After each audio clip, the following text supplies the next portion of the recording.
I'm going to moderate this panel. The second panel is entitled Nostra Aetate, Why It Was Needed and What It Meant.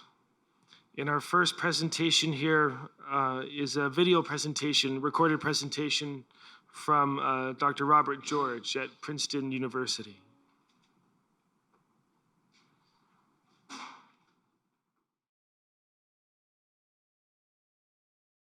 Hello, I'm Robert George, McCormick Professor of Jurisprudence and Director of the James Madison Program in American Ideals and Institutions at Princeton University. Although I'm sorry not to be able to be with you in person, I'm grateful to the Philos Project and to the Franciscan University of Steubenville for hosting this very important conference on Nostra Aetate and contemporary antisemitism, and for giving me the opportunity to share my thoughts with you by video. We are, of course, meeting in the wake of the horrific attacks by Hamas terrorists on innocent Israeli Jews and others in Israel. The brutal murders, rapes, abductions have outraged the sensibilities of decent people of every faith and shade of belief across the world. Shockingly, however, both here in the United States and abroad, the tragedy unfolding in the Holy Land has brought back onto the stage open expression of the vilest forms of anti-Semitism, from academics and public figures blaming Israel for the attacks of October 7th, to crowds in streets chanting, "Gas the Jews." I hope it goes without saying to a Catholic audience that we as followers of Jesus must reject anti-Semitism and indeed all forms of ethnic and racial and religious bigotry. But beyond that, it's incumbent on us to be outspoken against such bigotry and to be vocal in the defense of its victims. One of the great stains on the history of the Catholic Church, on the history of Christianity, is the contempt and sometimes worse that some Catholics and other Christians, including some leaders of the Church, have over the centuries expressed for Jews and Judaism. Catholics were never required as a matter of doctrine to hold anti-Jewish attitudes and support, much less participate in the persecution of Jews. For centuries, however, the posture of the Church as an institution toward the Jewish faith and the Jewish people was decidedly negative and even hostile. In the wake of the Holocaust, this began to change.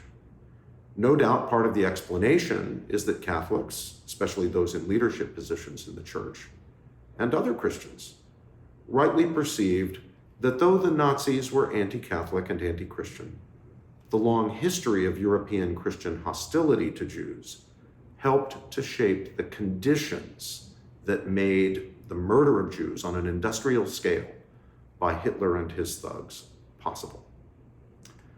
To their credit, Catholics and church leaders were represented among those who courageously protected and in many cases rescued Jewish victims of the Holocaust. Many of the Jews who survived attributed their survival to Catholics, ranging from peasants and laborers who took Jewish neighbors into their homes, to the Pope himself, on whose orders Jews were hidden in convents and monasteries and other religious houses. The post-Holocaust period leading up to the Second Vatican Council became a time of deep reflection for the Church and the occasion for a profound examination of conscience and of the historical record. This bore fruit in the sections on Jews and Judaism of the conciliar document known as Nostra Aetate, the declaration on the Church's understanding of and relationship with the non-Christian religions. Nostra Aetate once and for all repudiated the idea of Jewish collective guilt and the outrageous slander that, quote, the Jews, unquote, had killed Christ and were accursed or rejected by God because the Jewish people as a whole did not accept Jesus as the Messiah.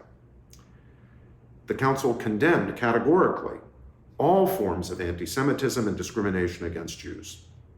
What's more, the Council Fathers expressly affirmed that there is a common patrimony and indeed a spiritual bond, something not merely historical, though rooted in historical reality, uniting Christians, the stock of the new covenant, the people of the new covenant, with Jews, Abraham's stock. Perhaps most importantly, quoting the Jewish Christian St. Paul, the Council Fathers refer to the Jewish people as, quote, the good olive branch onto which has been grafted the wild shoot, the Gentiles, unquote. Now, Nostra Aetate turned out to be only the beginning of the development of Catholic teaching on Jews and Judaism. Within a decade and a half of its ratification and promulgation by Pope Paul VI as the official teaching of the Catholic Church, Karol Wojtyła, the Archbishop of Krakow in Poland, would become Pope John Paul II. And he would use Nostra Aetate as the foundation for further elaboration of the Church's teaching, working out the fuller implications of the Vatican Council's declaration. Now, it's important to understand that what concerned John Paul in this matter was above all the theological, not the sociological or political aspects of the question. He sought to understand and to teach the truth about how the Church properly understands and relates herself to Jews and Judaism. There were options on the table here, judgments to be made, if the topic was to be addressed at all. And John Paul made his judgments, exercising his full authority to declare the mind of Christ as Christ's vicar, supreme pontiff of the universal church. One option would have been to say that God's covenant with the Jews had been abrogated when the Jewish people as a whole did not join the Christian church. But we should be nice to Jews anyway and avoid speaking disparagingly of their religion, since after all, we've been awfully cruel to them over the centuries, and we'd have a better chance of winning them over by being kind. But this was not the path that John Paul took, nor the judgment he made. This was not the mind of Christ. Rather, the Pope spoke of the Jews as, quote, the people of the original covenant, unquote.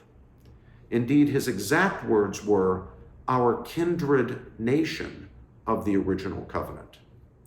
To make himself even clearer, he formally declared that God's covenant with the Jews has never been revoked. In 1986, speaking to leaders of the Australian Jewish community during a visit to that country, John Paul II went still further, declaring the covenant to be not only still in force, but irrevocable. The Catholic faith is rooted in eternal truths of the Hebrew Scriptures and in the irrevocable covenant made with Abraham. We too gratefully hold these same truths of our Jewish heritage and look upon you as our brothers and sisters, the Pope said. The references to our Jewish heritage and to the Jewish people as our brothers and sisters are particularly noteworthy.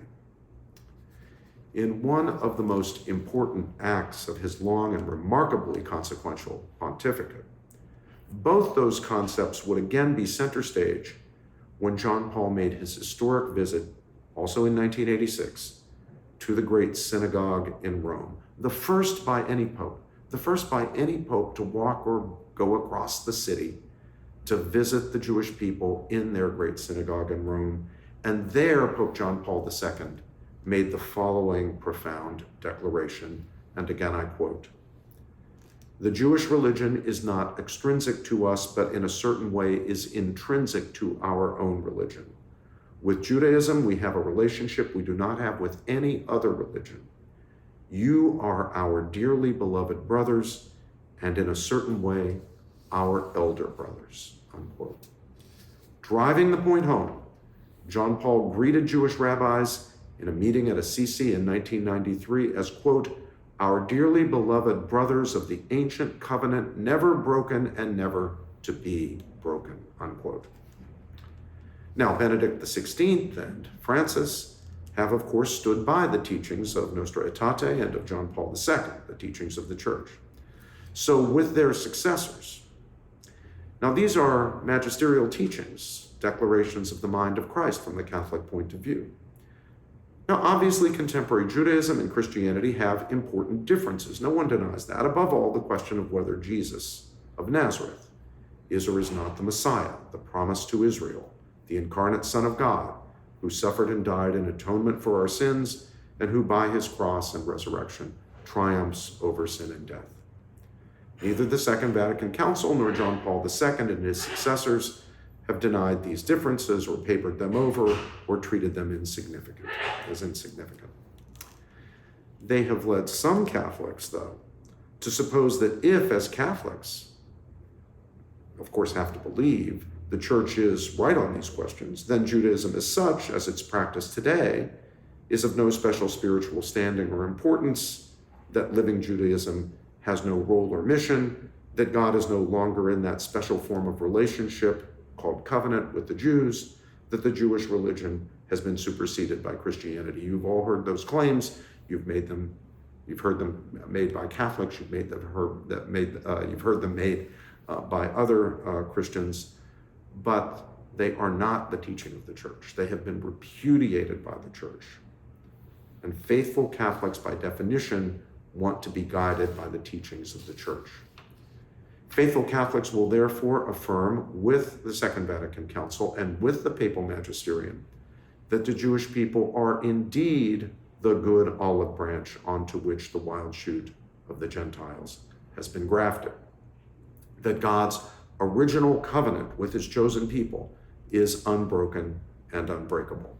That our bond with the Jewish people is a spiritual bond rooted in a common spiritual patrimony, and that their Jewish neighbors are indeed our brothers and sisters in faith.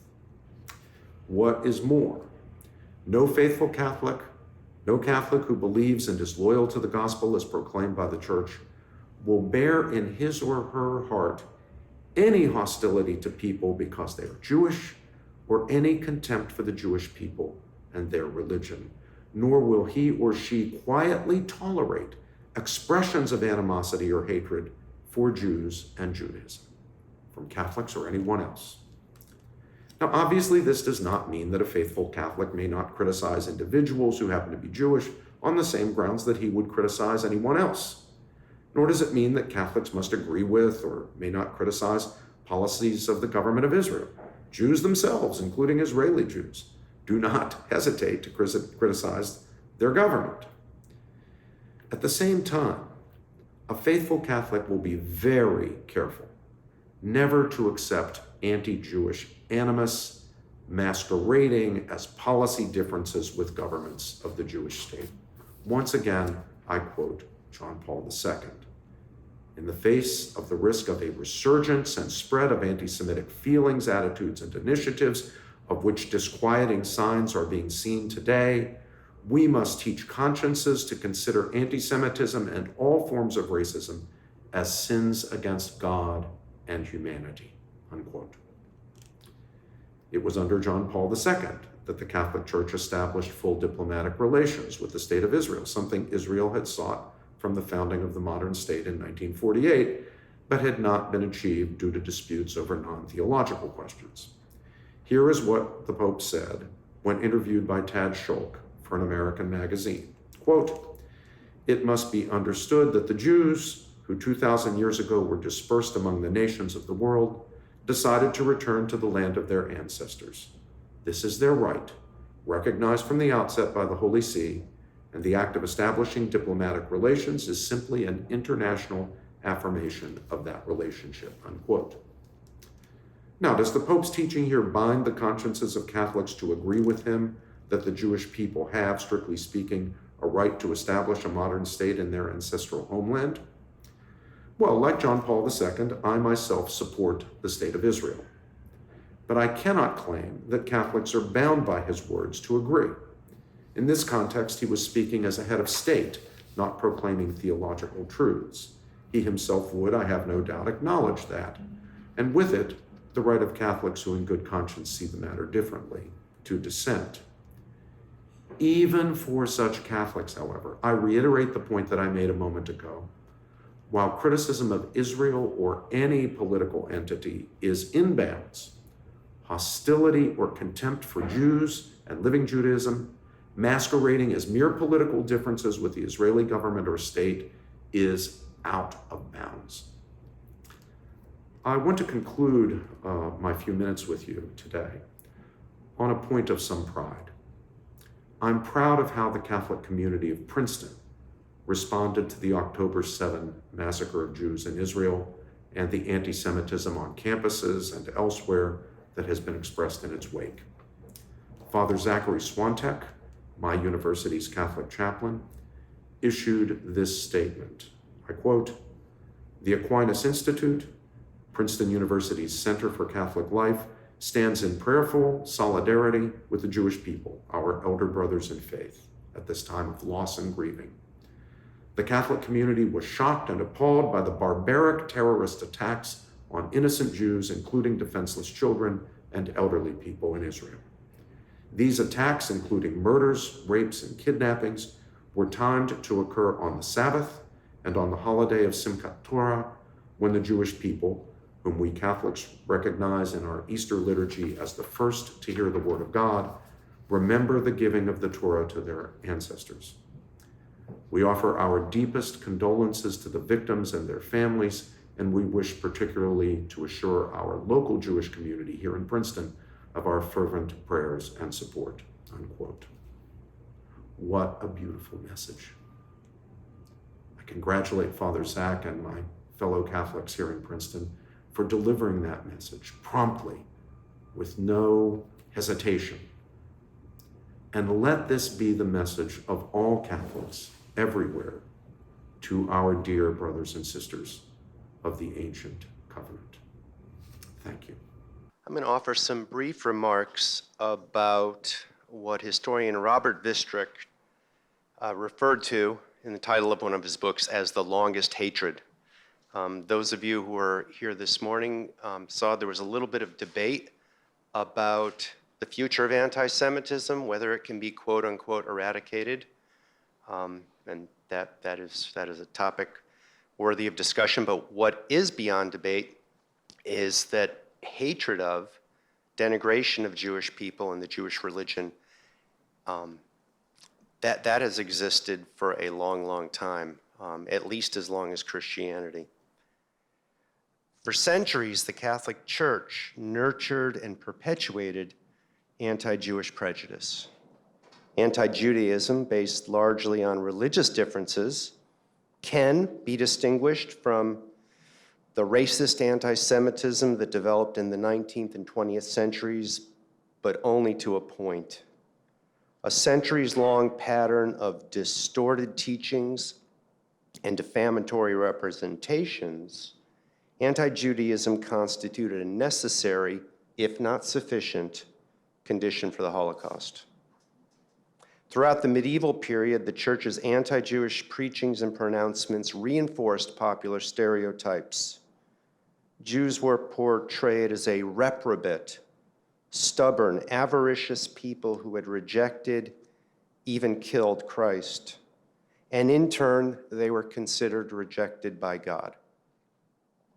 Accordingly, they experienced discrimination and were often confined to ghettos, including the Roman ghetto, where the Synagogue of Rome was located that Pope John Paul visited.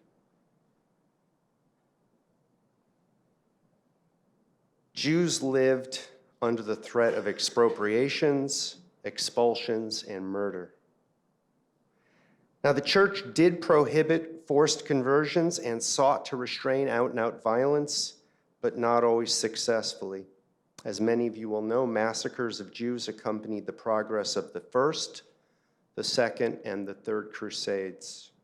Later, resentment swelled against Jews who had supposedly spread the Black Death by poisoning wells, resulting in pogroms that killed thousands in places such as Strasbourg, Frankfurt, Barcelona, and innumerable smaller towns.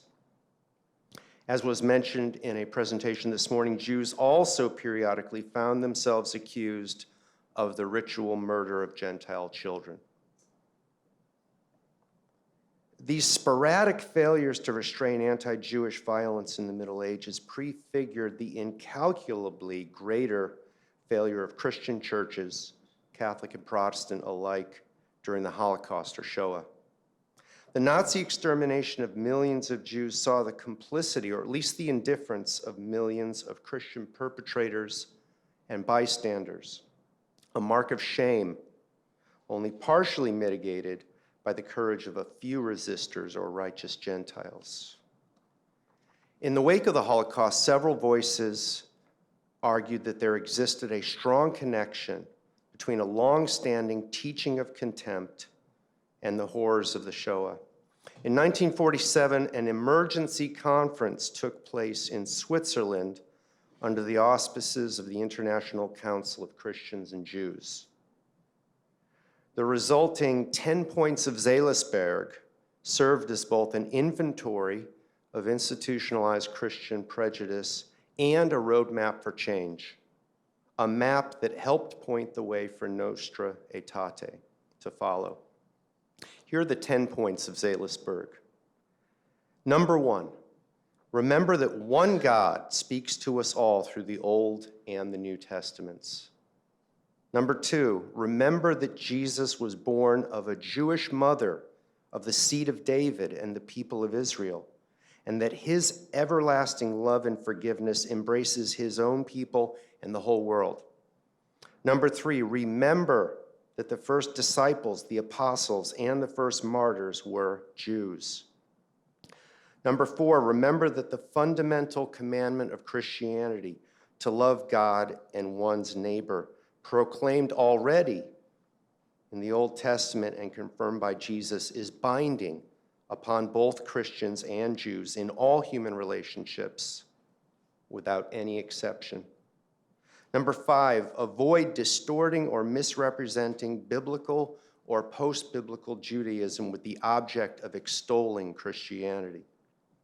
Number 6, avoid using the word Jews in the exclusive sense of the enemies of Jesus and the words the enemies of Jesus to designate the whole Jewish people. Number 7, avoid presenting the passion in such a way as to bring the odium of the killing of Jesus upon all Jews or upon Jews alone. It was only a section of the Jews in Jerusalem who demanded the death of Jesus, and the Christian message has always been that it was the sins of mankind which were exemplified by those Jews, and the sins in which all men share that brought Jesus to the cross. Number 8, avoid referring to the scriptural curses or the cry of a raging mob, his blood be upon us and our children, without remembering that this cry should not count against the infinitely more weighty words of our Lord, Father, forgive them, for they know not what they do. Number 9, avoid promoting the superstitious notion that the Jewish people are reprobate, accursed, reserved for a destiny of suffering. Finally, number 10, avoid speaking of the Jews as if the first members of the church had not been Jews. Even before the Second Vatican Council, some offenses had been addressed. For example, the Good Friday liturgy that denigrated Jews. Some of you will remember or will know of the prayer Pro Perfides Judaeus, for the unbelieving, or translated sometimes perfidious Jews, the only prayer in the liturgy for which there was no genuflection. So some of these offenses, there have been the beginning of reforms by the end of the 1950s. On the other hand, even the momentous achievement of Nostra Aetate did not instantly expunge the prejudices cited above. It merely announced that it was time for Catholics and other Christians to begin the work of atonement and reconciliation with their Jewish brothers and sisters. Long may that worthy work continue here in Steubenville and everywhere else. Thank you. I understand that I was supposed to speak about what Nostra Aetate meant for the Jewish people, and I had in fact planned a lovely little historical overview of Jewish participation in the drafting of Nostra Aetate, about dialogical processes, about the impact of Nostra Aetate and its documentary afterlives on Jewish-Catholic relations. But the reality is this: Jews don't actually care all that much about Nostra Aetate. They didn't, and they don't. And the reasons why are even more acute, I think, today. First, the good news. There is no doubt the Nostra Aetate presented what has been termed a Copernican revolution in prior church thinking about the Jewish people. And that revolution has been essential to the development of a deeper and more honest relationship between us as Jews and Christians. It has been fundamental to developments in academia, in theology, in dialogue groups, and approaches to scripture and more. But for the church to absolve the Jews for the crime of deicide, for which Catholics once held us responsible, to suggest that God's covenant with us is still in effect, and for the church to reject anti-Semitism is the writing of an internal Catholic discourse. Now, while Jews might recognize the great value of this metanoia moment, the actual impact on Jewish experience has not been great. One of the great asymmetries in Jewish-Christian relations generally is a result of the fact that we're not quite bringing together apples and apples. Christianity comprises a faith community, one focused on assent to specific doctrines and the sharing of certain core beliefs. Christianity has tended to define itself against heresy and to form schisms precisely along doctrinal lines, such as how to understand the relationship of Jesus' humanity to his divinity, or how the Holy Spirit works with other members of the Trinity. Jews, however, do not necessarily agree to particular doctrines or beliefs. Our religious individual beliefs and practices might actually be quite antithetical to those of classical Judaism. We might be atheists, agnostics, or even Buddhists, but we are still always Jews.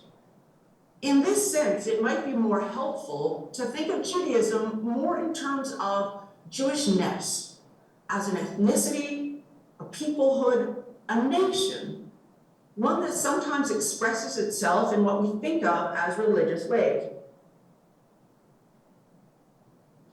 This means that we seek different things from Jewish-Christian relations.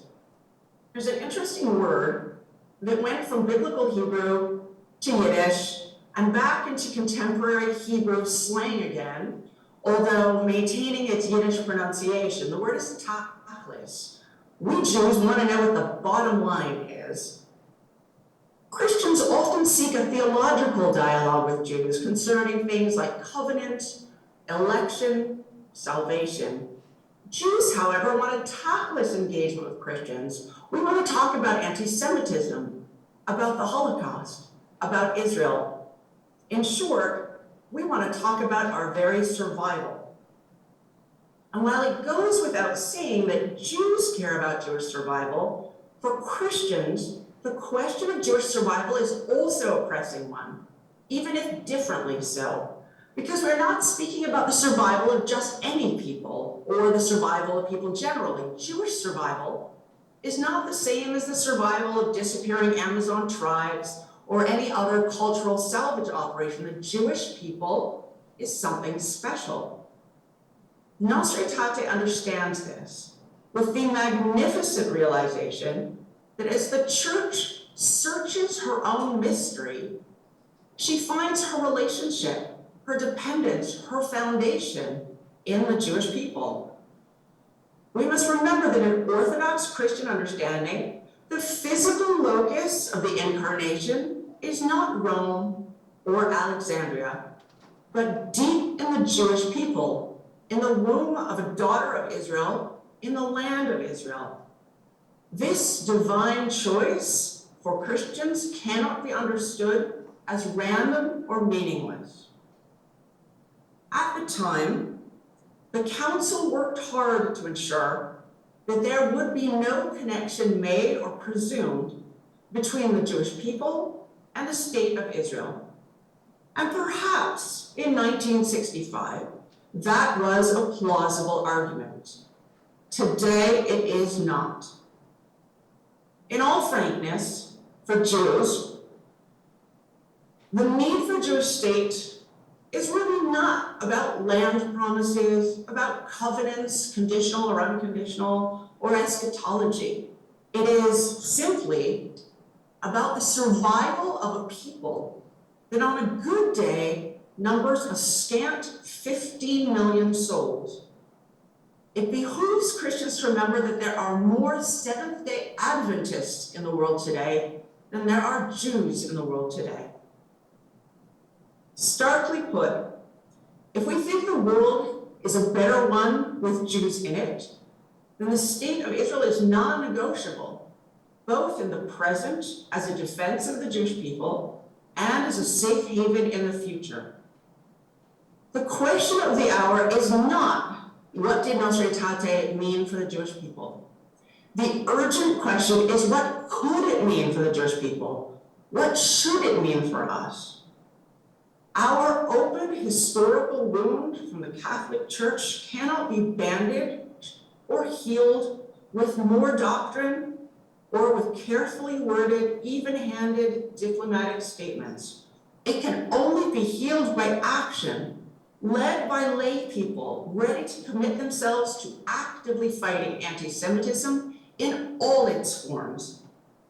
It is right here today the task of the Church to proclaim, to make clear, and to live out the implications of Nostra Aetate, because in our time is now. Thank you. Yes, well, the first presentation, this was all materially correct. I mean, objectively, there's no evident. The one thing that I would that I have really missed is the considerations on the Inquisition and the Marano period. This is such a huge chunk of Jewish history, and it's so pregnant when you think about the relationship between the Jewish people and the Church. The second, okay, I need Faydra to be much more clear and specific. What exactly what was her point? Do you think that there is no connection between Nostra Aetate, or there should be no connection between Nostra Aetate and the position of the Catholic Church towards the Jewish people, that it should be only focused on the political aspect of the existence of the Jewish people, or do you think that there needs to be a connection? If there needs to be a connection, what kind of connection? And then I think if I get an answer here, I might be able to elaborate a little bit. I'm very well aware of the delicate position that the church hierarchy finds itself in terms of responding to current events. And this is why I think that the essential living out of the implications of Nostra Aetate that we need to turn away from looking for living that out, turn away from the upper church hierarchy and turn to lay people who have the freedom and who can execute that freedom to be able to call out the horrors of October 7th without any equivocation, to be able to speak up in support of their Jewish neighbors and co-workers and students who can request that Catholic institutions, everything from academic institutions to nursing homes, hospitals, commit to making safe spaces for their Jewish workers and clients, students. So I think that there absolutely should be a connection between Nostra Aetate and its implications and what is going on today. Absolutely. If I continue, Please. Does that actually answer your question? not at all. No. If I understand you, the point is that you're missing a clear statement from the hierarchy, right? They haven't been able to say something. No, actually, I don't, to be perfectly honest, yes, I would very much welcome a clear statement from the hierarchy. That would be wonderful. Do I actually expect it? Realistically, I'm not sure I really expect it. I wish that I could, but I don't, and it's a shame that I don't, that I feel that I can't expect that. But at the very least, let lay people make those statements. Let lay people make those commitments. Let lay people who are not bound by the gentle language of public diplomacy speak clearly. Sorry. Faydra, I'm Richard. Thank you for your remarks, and Father, thank you for testing her thesis. I want to thank you for one thing in particular, for reminding us that it shouldn't need to be a reminder, but you reminded us that Nostra Aetate means in our time. So this is not simply a theological document from the 1960s, but it speaks to us in our time, and that's what you challenged us to do. It seems to me as a historian that a large part of what the Second Vatican Council was about was the Catholic Church engaging the modern world and recognizing that it is while it asserts to transcend history, it is also an institution within history. And you're challenging us to confront the history that unfortunately is unfolded between the time this conference was called and the time where we're meeting. And I can agree with you in terms of action in the Christian world. People in Israel should not be relieved or happily surprised when the American president proclaims unambiguous support for Israel in its time of danger. And I would say that as Catholics, if we can have an annual March for Life that attracts so many faithful Catholics into the heart of our nation's center of power there, we should have a March for Israel. Yes, but so you didn't answer. I mean, the question is, what would be the implications of Nostra Aetate in the present situation? Should it inform the position of the Catholic Church in a certain way, and why? There's one thing is the relationship between the United States and Israel that's based on a common fight for democracy, for freedom. This is not where the Catholic Church is, or it's the problematic is different. It's on religious grounds. So it's on the grounds of Nostra Aetate.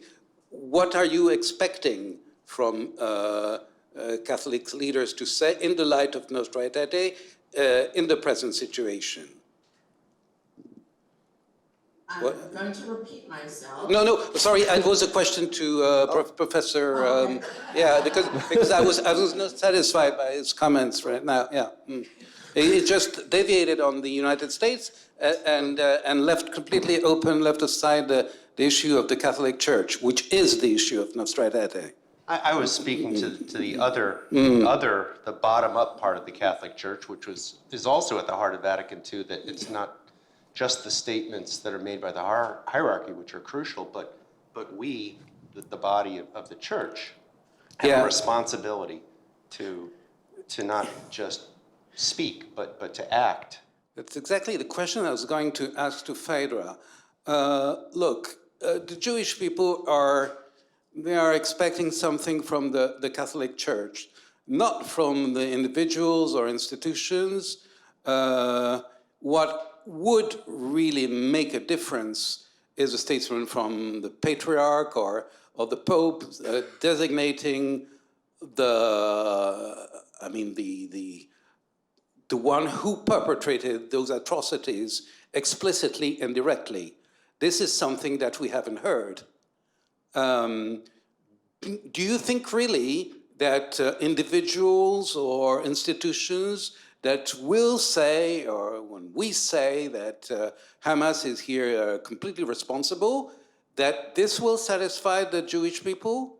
That precisely the thing that they've been expecting from an institution that is supposed to care for the existence of the Jewish people is missing, that will really be a substitute for this? This word that we haven't heard from the Catholic Church, in spite of what has been said here, that the state of Israel was the result of the promises made to Abraham, that it is justified theologically.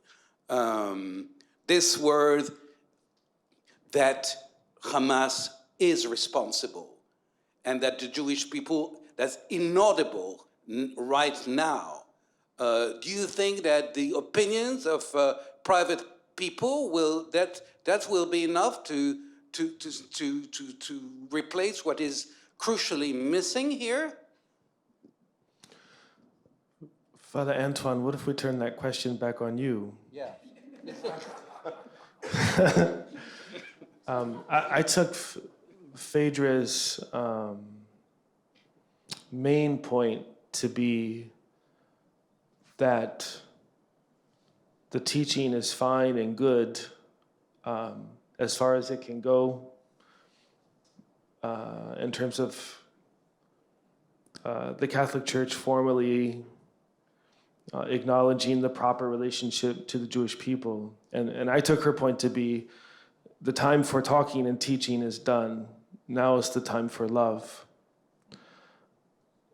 Is that what you're saying? That it's the time for love? That's what I took Faydra to be saying. That now is the time for that's fine by me. I haven't heard that from Faydra. That's the time for love. Well, that's what I took for. I will say that. No, I mean for concrete action, for concrete action, concrete acts of charity and love to help the Jewish people in this time of need. That's what I took her to be saying. Faydra, please correct me and save me from the wrath of Father Antoine. I want to add something. When I listened to the, excuse me if I describe it wrong, but the Pope's remarks following the Angelus on Sunday, I lost my mind. The Holy Father needs a new scriptwriter. Okay. And when I read the latest letter to the diocese from the Patriarch in Jerusalem, I equally lost. I really was very upset and very angry about it, and several people in the audience already had to hear me go off about it. Faydra, you're not the only one, you know that. I'm sorry? You're not the only one to have lost your mind. No, I know, I know, yes. However, I have a sense of the delicate situation that the church hierarchy finds itself in. I do. I think that most Jews don't, but so I think that's important. I think it's also, I'm not sure I really don't know what the answer is. Is the right answer to endanger the faithful in certain countries in order to speak out clearly about the evil of Hamas? I don't think that's up to me to make that decision. Would I be thrilled and strengthened immeasurably to see evil called out for what it is? No question. But I don't have a responsibility for Catholic communities in Iraq and in other places in the Middle East, including Gaza. That's not my call to make. That's not fair for me to have as an expectation. I can have that as a desire, I can have that as a hope, but happily, that's not my job. So I do have a certain sympathy for the position that the Latin Patriarch finds himself in. I wouldn't want his job for anything at this time. And at the same time, I find his remarks profoundly frustrating, angering, saddening as a Jew. Father Antoine. Well, Faydra, okay, I understand everything. Now, you said yourself that Nostra Aetate stopped when came to the recognition of the State of Israel.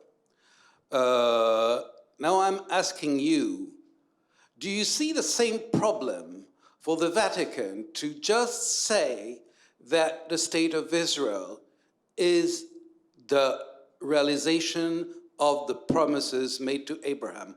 What will it cost to the Catholic faithful? Will there be slaughter because the Vatican declares that or recognizes this? This is what Jews have been expecting or are expecting, even without knowing it from the Vatican. It has never come. Now, regarding the presidency, I perfectly understand the entanglement, etc., and the responsibility of the Catholic leader. Still, and you have the Archbishop of Canterbury. He took a very clear position, and there are Anglicans in Palestine, etc. I get this feeling that the silence during the Second World War is constantly replayed, repeated endlessly. The same thing, the blackmail that if we say something, but this silence of the Catholic Church during the World War II is still weighing on the consciences of the Catholic faithful and the Catholic Church. Are we going to repeat the same act of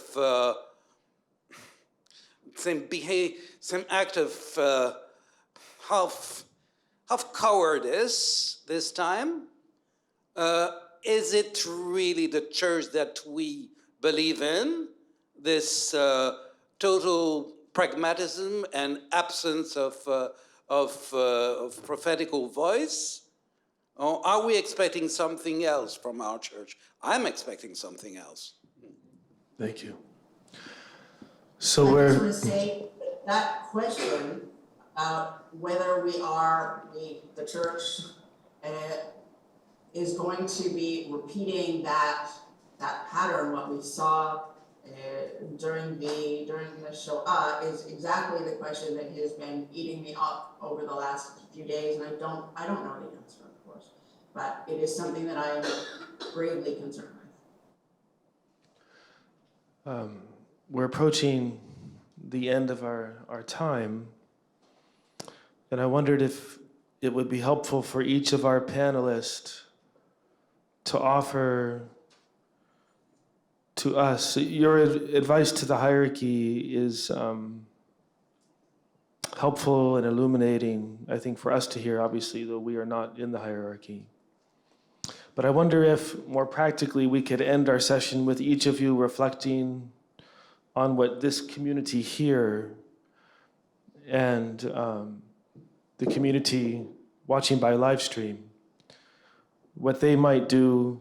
What are some things in your mind that we could do, thank you, Father, concretely to help the situation, or what might we do concretely so as not to make the mistakes of our predecessors? Dr. Crane, you want to go first?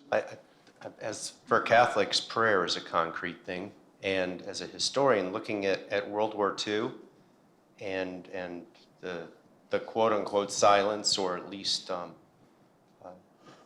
extreme prudence shown, and also during Nostra Aetate, there was a controversy about the invitation of the publication of an invitation. I believe his name was Wardi. It was called the Wardi Affair, where an Israeli government official was going to be an observer, and this caused a great uproar that almost spelt the end of Nostra Aetate as a document because of the potential backlash against Christians in the Middle East, and today with the real potential for a backlash, if not bloodbath. I would say that we Catholics and Jews together need to pray that the Catholic Church hierarchy and all believers pray for discernment to discern prudence from cowardice. Thank you. Faydra, would you like to go next? Sure. I think that what Dr. Crane said about prayer is very important, but I would say also to reach out to your Jewish friends and neighbors and colleagues. Check on them. It's not just a terrifying time in Israel, it's also a devastating time for Jewish communities around the world. And as I watch the conversations going on in my hometown, among, in safe and progressive Jewish Toronto, about, whether they should be taking down mezuzot from their doorways and taking off signs that show that they're Jewish, and the sort of fear, I would say, please check in and see if your Jewish friends, if they're okay, and tell them that you are praying for them, praying with us. I think that it's important not only the prayer, but that people know that there are people, not just Jews, that we're not alone. I think that that's a very, very small but important thing, sort of act of solidarity, is from person to person. And Father. I'm sure you heard about the synod on synodality in the Catholic Church. The Pope and some of his friends claim that there's a possibility to bless same-sex union without blessing them, something of the kind. You bless the individual, but not the couple, etc. I think that if you can do that, if you're flexible enough to do that, you might be eventually flexible enough to designate Hamas as the responsible for the atrocities without unleashing the World War III. That's a possibility. If you're so clever, you understand so many things, because you're not only a pope, you're a Jesuit. So maybe you can find a formula. Now I'm just furious about our hierarchy. But now what about the people? Remember World War II. Remember the passivity of the Catholic crowds. My grandfather used to say, when they give you, take, and when they take from you, yell. There is now such violence, and they want you to shut up. That's the violence of the SA during the pre-war years. You find you just destroy shops, and people don't react. Now, I haven't seen that many reaction. I haven't heard that many yelling in the Catholic public, and yelling precisely on this topic, and saying, and yelling in a reasonable way. I mean, it's not violence. It's saying it is not tolerable. This is not, we won't tolerate this violence. We won't tolerate it, and we'll put a stop to it. And we want our hierarchy to say it loudly and clearly. This is not going to continue in this way. Well, it's going to continue in this way anyway. But do something. Yell. Thank you. So we're at the end of our time, and I just want to thank our panelists. Faydra, I think all of our hearts are with you in particular. We're so grateful that at this time you're carving away this time to join us, and Father Antoine for coming over. We deeply appreciate your passion. It's infectious. And all of us are better for having heard the three of you. So please join me in thanking them. You're welcome.